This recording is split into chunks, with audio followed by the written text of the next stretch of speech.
ಸರ್ಕಾರಿ ಕಿರಿಯ ಪ್ರಾಥಮಿಕ ಶಾಲೆ ಶ್ರೀರಂಗಪಟ್ಟಿ.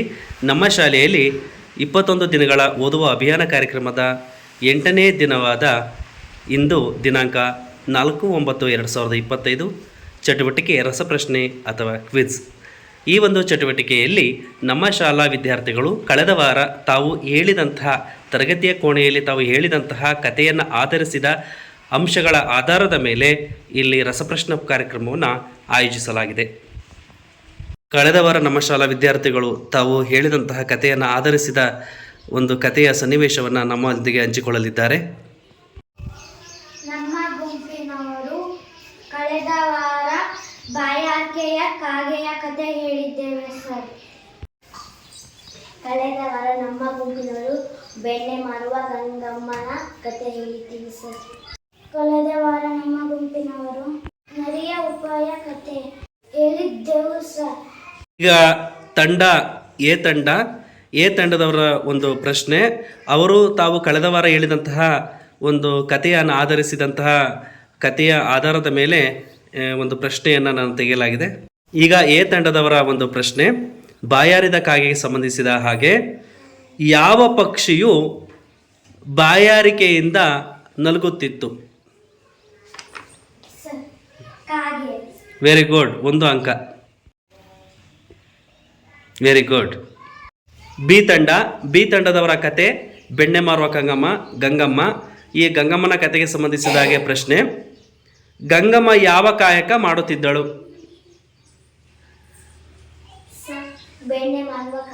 ವೆರಿ ಗುಡ್, 1 ಅಂಕ. ತಂಡಕ್ಕೆ 1 ಅಂಕ. ಸಿ ತಂಡದವರ ಪ್ರಶ್ನೆ, ಅವರ ಒಂದು ಕತೆ ನರಿಯ ಉಪಾಯ. ಆ ನರಿಯ ಉಪಾಯಕ್ಕೆ ಸಂಬಂಧಿಸಿದ ಹಾಗೆ ಪ್ರಶ್ನೆ, ಮರದ ಟೊಂಗೆಯ ಮೇಲೆ ಯಾವ ಪಕ್ಷಿಯು ಬಂದು ಕುಳಿತುಕೊಂಡಿತ್ತು? ಹೇಳು. Very good. ಈ ತಂಡದವರಿಗೆ 1 ಅಂಕ. ಈಗ 2ನೇ ಸುತ್ತು ಎ ತಂಡದವರಿಗೆ, ಕಾಗೆಯು ಏನನ್ನು ಹುಡುಕುತ್ತಿತ್ತು? ತಪ್ಪು ಉತ್ತರ. ಯಾರು ಹೇಳ್ತೀರಾ? ಹೇಳಿ. Very good. ಬಿ ತಂಡದವರಿಗೆ 1 ಬೋನಸ್ ಅಂಕ. ತಂಡದವರಿಗೆ 1 ಬೋನಸ್ ಅಂಕ. 1 ಬೋನಸ್ ಅಂಕ. 2ನೇ ಸುತ್ತು ಮೊದಲ ಪ್ರಶ್ನೆ ಬಿ ತಂಡದವರಿಗೆ, ಗಂಗಮ್ಮಳ ಹಸು ಪ್ರತಿದಿನ ಏನನ್ನು ಕೊಡುತ್ತಿತ್ತು? ತಪ್ಪಾಗಿದೆ ಉತ್ತರ. ಯಾರು ಹೇಳ್ತೀರಾ? ಏನು ಹೇಳಿ, ಹೇಳ್ತೀರಾ? ಗಂಗಮ್ಮನ ಹಸು ಪ್ರತಿದಿನ ಏನನ್ನು ಕೊಡುತ್ತಿತ್ತು? Very good. ಸಿ ತಂಡದವರಿಗೆ 1 ಬೋನಸ್ ಅಂಕ ಹಾಕ್ರಿ. ಸಿ ತಂಡದವರಿಗೆ 1 ಬೋನಸ್ ಅಂಕ. Very good. ಸಿ ತಂಡದವರಿಗೆ 2ನೇ ಸುತ್ತಿನ ಪ್ರಶ್ನೆ, ನರಿಯು ಎಲ್ಲಿಗೆ ಬಂದಿತು? Very good. ಕೊಡಿ. ಮರದ ಬಳಿ ಬಂದಿತು. 1 ಅಂಕ. 3ನೇ ಸುತ್ತಿನ ಪ್ರಶ್ನೆ, ಮನೆಯ ಮಾಳಿಗೆಯ ಮೇಲೆ ಏನಿತ್ತು? ತಪ್ಪಾಗಿದೆ ಉತ್ತರ. ಯಾರು ಹೇಳ್ತೀರಾ? ಹೇಳಿ. Very good. ಬಿ ತಂಡದವರಿಗೆ 1 ಬೋನಸ್ ಅಂಕ. ಅವರಿಗೆ 0. 3ನೇ ಸುತ್ತಲ್ಲಿ 1 ಬೋನಸ್ ಅಂಕ ಬಿ ತಂಡದವರಿಗೆ. Very good. 3ನೇ ಸುತ್ತಿನ ಪ್ರಶ್ನೆ ಬಿ ತಂಡದವರಿಗೆ, ಗಂಗಮ್ಮ ಬೆಣ್ಣೆಯನ್ನು ಎಲ್ಲಿ ಮಾರುತ್ತಿದ್ದಳು? ತಪ್ಪಾಗಿದೆ ಉತ್ತರ. ಸಿ ತಂಡದವರಿಗೆ ಗೊತ್ತಿದೆಯಾ? ನೋ. ಎ ತಂಡದವ್ರಿಗೆ ಗೊತ್ತಿದೆಯಾ? ಹೇಳಮ್ಮ. ರಾಣಿಯ ಅರಮನೆಗೆ. Very good. ಎ ತಂಡದವ್ರಿಗೆ 1 ಬೋನಸ್ ಅಂಕ. 1 ಬೋನಸ್ ಅಂಕ.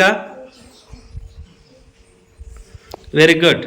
ತಂಡಕ್ಕೆ ಪ್ರಶ್ನೆ 3ನೇ ಪ್ರಶ್ನೆ, ಮರದ ಮೇಲೆ ನರಿಯು ಏನನ್ನು ನೋಡಿತು? Very good. ಕಾಗೆಯನ್ನು ನೋಡಿತು.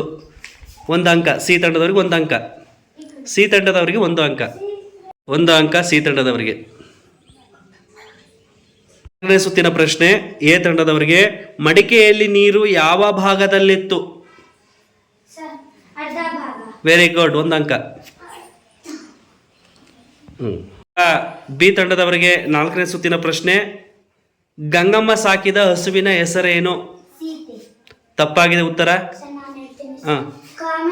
Very good. C ತಂಡದವ್ರಿಗೆ 1 bonus ಅಂಕ. ಸಿ ತಂಡದವರ ಪ್ರಶ್ನೆ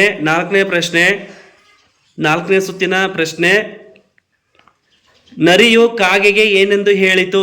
ಸರ್ ನಾನು ಹಾ. ಹೇಳ್ತೀನಿ ಸರ್.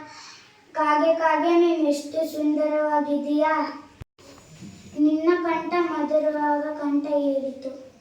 ತಂಡದವರಿಗೆ 1 ಅಂಕ. Very good. 5ನೇ ಸುತ್ತಿನ ಪ್ರಶ್ನೆ ಎ ತಂಡದವರಿಗೆ. ಕಾಗೆ ಏನು ಮಾಡಿತು? ಕಲ್ಲು ಹುಡುಗಿ ತಂದಿತ್ತು. ವೆರಿ ಗುಡ್, 1 ಅಂಕ. ಈಗ ಬಿ ತಂಡದ ಪ್ರಶ್ನೆ, 5ನೇ ಪ್ರಶ್ನೆ, 5ನೇ ಸುತ್ತಿನ ಪ್ರಶ್ನೆ. ಬೆಣ್ಣೆ ಮಾರಿದ ಹಣದಿಂದ ಗಂಗಮ್ಮ ಏನು ಮಾಡುತ್ತಿದ್ದಳು?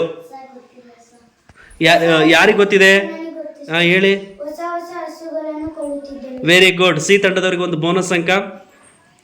ಸಿ ತಂಡದ ಒಂದು ಪ್ರಶ್ನೆ. ಕಾಗೆಯ ಬಾಯಿಯಿಂದ ಏನು ಬಿದ್ದಿತು? ಸರ್ ನಾನು ಹೇಳ್ತೇನೆ ಸರ್. ಹೇಳಿ. ರೊಟ್ಟಿ. Very good. ಕಾಗೆಯ ಬಾಯಿಯಿಂದ ರೊಟ್ಟಿ ಬಿದ್ದಿತ್ತು, 1 ಅಂಕ.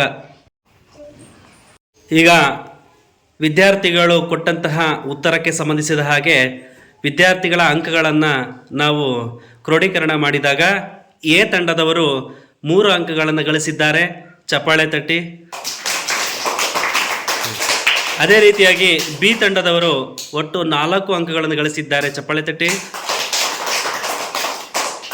ಸಿ ತಂಡದವರು ಒಟ್ಟು 8 ಅಂಕಗಳನ್ನು ಗಳಿಸಿದ್ದಾರೆ.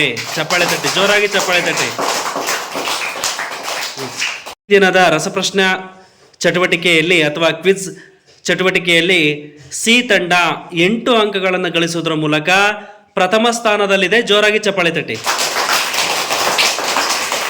ಈ ರೀತಿಯಾಗಿ ಬಿ ತಂಡ ದ್ವಿತೀಯ ಸ್ಥಾನವನ್ನು 4 ಅಂಕಗಳನ್ನು ಗಳಿಸಿ ದ್ವಿತೀಯ ಸ್ಥಾನವನ್ನು ಪಡೆದುಕೊಂಡಿದೆ. ಚಪ್ಪಾಳೆ ತಟ್ಟಿ.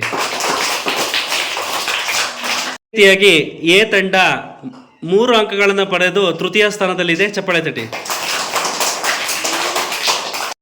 ರಸಪ್ರಶ್ನೆ ಕಾರ್ಯಕ್ರಮದಲ್ಲಿ ಸಿ ತಂಡ 8 ಅಂಕಗಳನ್ನು ಗಳಿಸಿ ಪ್ರಥಮ ಸ್ಥಾನವನ್ನು ಪಡೆದುಕೊಂಡು ರಸಪ್ರಶ್ನೆಯಲ್ಲಿ ಬಹುಮತವನ್ನು ಅಂದರೆ ಅತಿ ಹೆಚ್ಚು ಅಂಕಗಳನ್ನು ಗಳಿಸಿ ವಿಜಯಶಾಲಿಯಾಗಿದೆ. ಈ ತಂಡದ ನಾಯಕರಾದಂತಹ ಪ್ರೀತಮ್ ಮತ್ತು ಸದಸ್ಯರು ಹರಿಪ್ರಿಯಾ, ಮೋನಿಕಾ, ಚೈತನ್ಯ ಮತ್ತು ಲೋಹಿತಾಶ್ವ. ಇಷ್ಟು ಜನರಿಗೆ ಮತ್ತೊಮ್ಮೆ ನಾವು 5 ಮಕ್ಕಳಿಗೆ ನಾವು ಮತ್ತೊಮ್ಮೆ ಜೋರಾಗಿ ಕರತಾಡನ ಮಾಡೋಣ. ಕಾರ್ಯಕ್ರಮ ನೋಡಿದ ತಮಗೆಲ್ಲರಿಗೂ ಕೂಡ ಧನ್ಯವಾದಗಳು.